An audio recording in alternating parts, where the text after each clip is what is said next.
నమస్కారం ఫ్రెండ్స్, ఈ రోజు మనం రివ్యూ చేయబోతున్న సినిమా భర్త మహాశయులకు విజ్ఞప్తి. ఈ టైటిల్ వింటేనే అర్థమవుతుంది కదా, ఇది భార్యల బాధల కథ లేదా భర్తల మార్పు కథ లేదా ఇద్దరి మధ్య జరిగే యుద్ధమా? అయితే లేట్ చేయకుండా ఫుల్ రివ్యూ స్టార్ట్ చేద్దాం. స్టార్ట్ చేసే ముందు మన వీడియోని ఒక లైక్ చేసి సబ్స్క్రైబ్ చేసుకోండి. Thank you. ఈ సినిమా కథ మొత్తం ఒక సాధారణ దాంపత్య జీవితం చుట్టూ తిరుగుతుంది. భర్త తన స్టైల్లో జీవిస్తూ, భార్య తన ఓపికతో కుటుంబాన్ని నడిపిస్తూ, చిన్న చిన్న మాటలతో మొదలైన గొడవలు పెద్ద ఎమోషనల్ సీన్స్ వరకు వెళ్తాయి. ఈ సినిమా కంటే ఎక్కువగా మన ఇళ్లలో రోజు జరిగే కథ ఇది. చూస్తుంటే చాలా సార్లు మనకే అనిపిస్తుంది, అరే ఇది మన ఇంట్లో జరిగిన కథే కదా అని అనిపిస్తుంది. రవితేజ యాక్టింగ్ నేచురల్ గా ఉంది. ఓవర్ యాక్టింగ్ లేదు, ఓవర్ డ్రామా కూడా లేదు. కామన్ మ్యాన్ లా బిహేవ్ చేస్తాడు. హీరోయిన్ అయితే ఈ సినిమాకి బ్యాక్ బోన్ 100%. ఎమోషనల్ సీన్స్ లో గుండెల్ని తాకుతుంది. చాలా మంది ఆడవాళ్లు ఈ పాత్రతో కనెక్ట్ అవుతారు. సపోర్టింగ్ క్యారెక్టర్స్ కూడా మంచి కామెడీ ప్లస్ ఎమోషన్ బ్యాలెన్స్ చేశారు. ఈ సినిమాలో కామెడీ బాగా ఉంది, ఎమోషన్ కూడా ఉంది. భర్త చేసే పనులు చూసి నవ్వొస్తుంది, భార్య బాధ చూసి కన్నీళ్లు వస్తాయి. డైరెక్టర్ ఈ రెండు బాగా బ్యాలెన్స్ చేశాడు.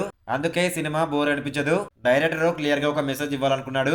భార్యలను అర్థం చేసుకోండి, వాళ్ళ ఓపికను తక్కువగా చూడకండి. దాంపత్యం అంటే పోరాటం కాదు, భాగస్వామ్యం. ఈ మెసేజ్ బలవంతంగా చెప్పలేదు, కథలో కలిపి సహజంగా చూపించాడు. ఇది ప్లస్ పాయింట్ మూవీకి. ఈ సినిమాలో అసలు స్ట్రాంగ్ పాయింట్ ఇదే, భార్య నిర్లక్ష్యం, భార్య మౌనం, ఈ మౌనం వెనుక దాగి ఉన్న బాధ. ఈ సినిమాలో అసలు స్ట్రాంగ్ పాయింట్ ఇదే, భర్త నిర్లక్ష్యం, భార్య మౌనం, ఆ మౌనం వెనుక దాగి ఉన్న బాధ. ఇవి చాలా ఇళ్లలో జరుగుతుంటాయి. అందుకే ఈ సినిమా గుండెల్ని తాకుతుంది. చాలా మంది భర్తలు సినిమా చూసాక కొంచెమైనా మారితే అదే ఈ సినిమా విజయం. మైనస్ పాయింట్స్ ఏంటంటే కొన్ని చోట్ల స్లోగా అనిపిస్తుంది, కొద్దిగా డ్రాగ్ చేసిన సీన్స్ ఉన్నాయి, యాక్షన్ లేదా మాస్ ఎంటర్టైన్మెంట్స్ లేవు. కానీ ఇది మాస్ సినిమా కాదు, మెసేజ్ సినిమా. మీరు భర్త అయితే ఈ సినిమా తప్పకుండా చూడండి, భార్య అయితే మీ భర్తను తీసుకెళ్లి చూపించండి.